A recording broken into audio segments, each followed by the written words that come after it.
স্বাধীনতার ৫৪ বছর পূর্তি উপলক্ষে বিজয় দিবসে জাতীয় পতাকা হাতে সর্বাধিক স্কাইডাইভিং করে বিশ্ব রেকর্ড গড়েছে বাংলাদেশ।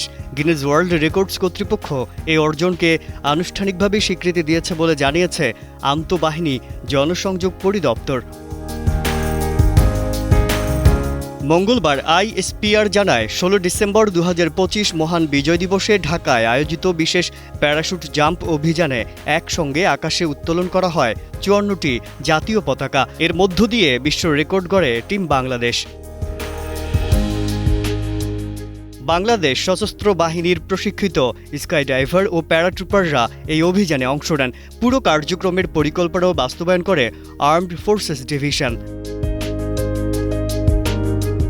গিনেস কর্তৃপক্ষ জানায়, এই উদ্যোগের মাধ্যমে বাংলাদেশের বিজয় দিবসকে আন্তর্জাতিক অঙ্গনে তুলে ধরা হয়েছে। এটি জাতীয় ঐক্য, সাহস ও পেশাদারিত্বের একটি শক্তিশালী বার্তা বহন করে।